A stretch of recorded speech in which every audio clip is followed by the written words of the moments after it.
Alright, all, here comes yet another matchup for you. This time we got Gaignun's team on top, which is known as Where's Your God Now? And on bottom we have Hirobo's team, which is known as Bring the Pain. Alright, so for Gaignun we got Hitchens the Archer, Dawkins the Archer, Kane the Monk, and May the Geomancer. So, what we got here is somewhat similar to my anti-oil Ninjutsu team with the instant proc and Ninjutsu combo, except this time Gaignun is doubling up on the instant proc and archers with the Atheist Bow. Masamune, and they both got attack up and concentrate respectively. It's different because the monk here also has attack up. As well as arm aim, hawk's eye, I think it's hawk's eye, let me double check. And execute, okay. I think it's exactly the same. Yeah, it is. Hawk's eye is just there for the oil, obviously. And then, of course, you got this monk that has all the Ninjutsu tongs, including Shuriken. 18 PA is still very high. Counter Tackle is there just for extra damage, I suppose. Move HP up, obviously, can help keep the monk a little bit healthy. Of course, he has very limited MP pool, and he does have chakra, but means you have to spend a turn healing the MP once all his tongs are used up. And then, of course, you got a White Magic Geomancer, Cure Razasuna, and some of the Elementals. Not all of them, though. Should do some solid damage, though, with 8 APA and 15 MA. Still should be very solid. And 15 MA is a good breaking point for a magic attack up. We'll find out how this team does against Mudvayne's team, which has Dominatrix, the Squire, Heartbreaker, the Paladin, Schoolgirl, the Samurai, and Tagalong, the Mime. Alright, so this is basically a team of females here. Not the first time we've seen something like this before, but to go over the team very quick. Summon Magic Squire with 13 MA, Kaiser Blade to boost Shiva, Odin, and Sylph respectively. Also has Mughal and Fairy, I believe Carbuncle as well. And then I think Heal and Focus. So this one can do some pretty decent damage and has enough MP to boot. Paladin here, Transfusion as well as Quickening, Steel Heart, Steel Accessory. And for this one, basically, she's there to magic tank for the most part. She does magic defend ups to Timeson, so she's really magic heavy on the magic heavy tank. Save the Queen to add auto protect because why not? She has charm, so hitting on both of these archers would be pretty big for Mudvayne. And of course, Save the Queen can help withstand the onslaught from Gaignun's monk with the tongs. Of course, Innocent can still combo up on it, though. It's just going to be a matter of how well tanky this Paladin can really be. We're going to have to wait and see on that one.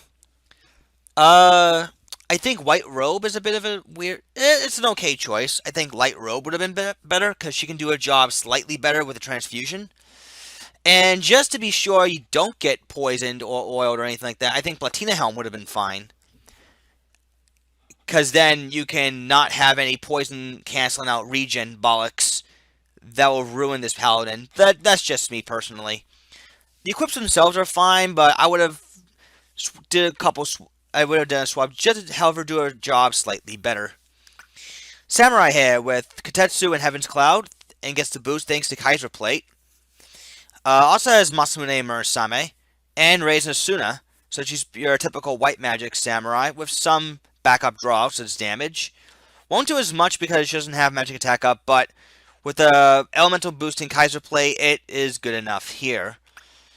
And the Mime is your typical talk skill in Mime with Counter Flood, Blackmail, Mimic, Darivon, Insult, and Refute.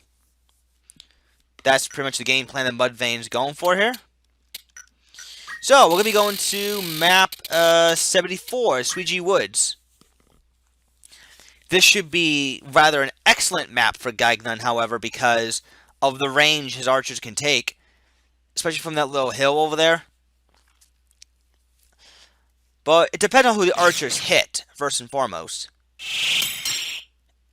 And both archers are, for the most part, twins, so they should have very similar setups, except that one hits harder than the other. Pretty much. Mime's going to mimic Focus, as well as Quickening. So maybe Talk Skill could come into play for Mudvayne. We'll see, though. Samurai does have Masamune, though. So the Paladin can definitely tank in that regard.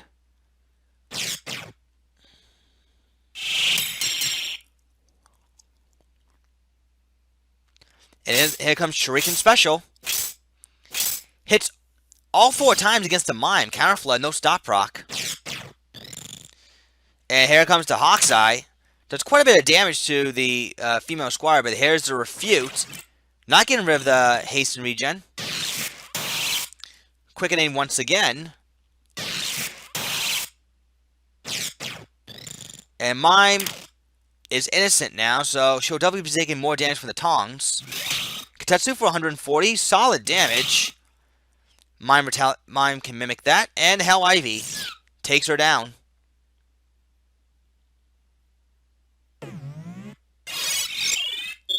Moogle, but that won't be enough from a 236 damage, I should say, attack up Hawk's Eye.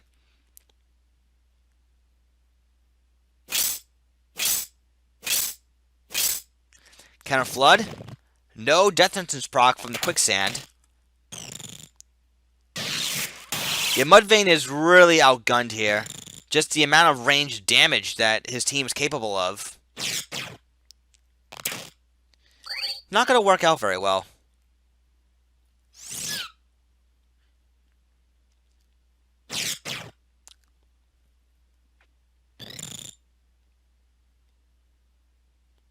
Charm does land, so I don't know if that's going to really change too much, because all Mudvayne's revivers are down. Seal Accessory, whatevs. And that's going to hit right through Projectile Guard. And that will too. That was actually rather interesting. So for now, we're not seeing so much of the instant proc and Tong combo from Gaignun as much as the archers just double turning Mudvayne's units and just pulverizing them with those arrow shots. 219 damage. That's due to auto protect from the chemist.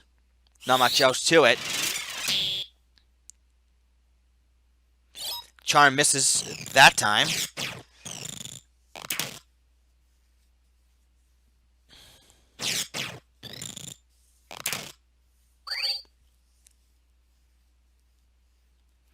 Charm misses again. The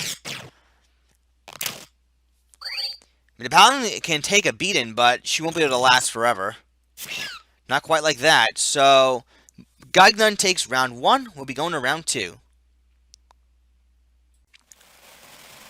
Alright, so round 2 is about to begin right now as we are in map 50, St. Moran Temple. This is the exterior map of St. Moran Temple. Now, with the start positions for Gaignun's archers, they're going to be at a great advantage here. Something that Mudvayne, unfortunately, has to contend with.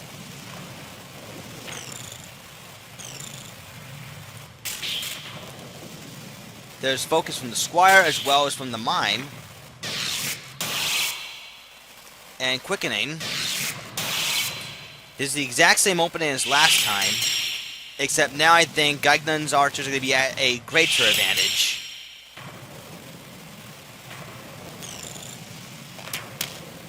Ansett Bow proc onto the Squire, and she goes down.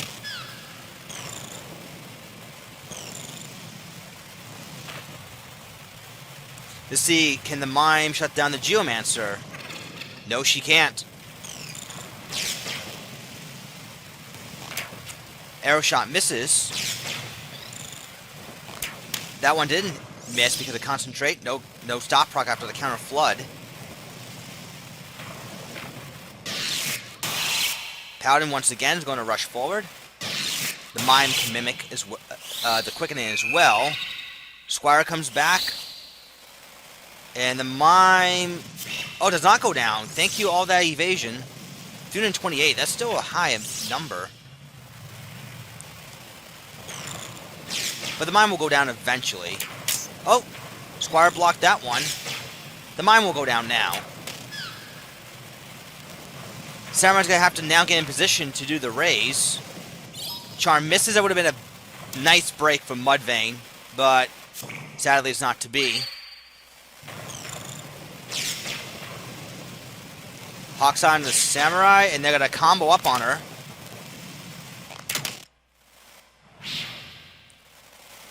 Gusty Wind.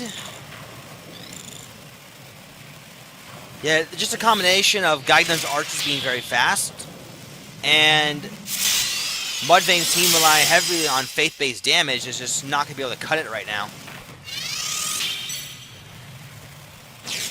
Not to mention the charm has just been not hidden.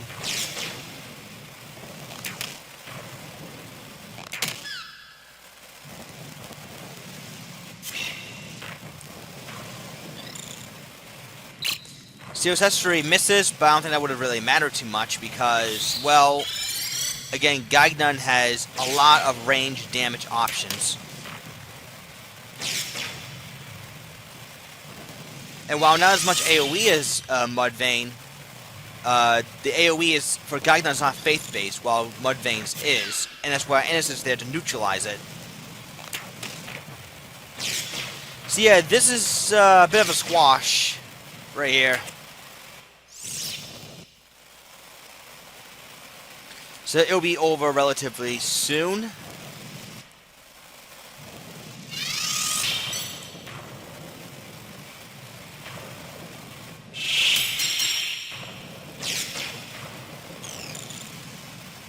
Monk goes for Chakra, which is fine because he's out of range to attack anyways. Masamune, just cuz.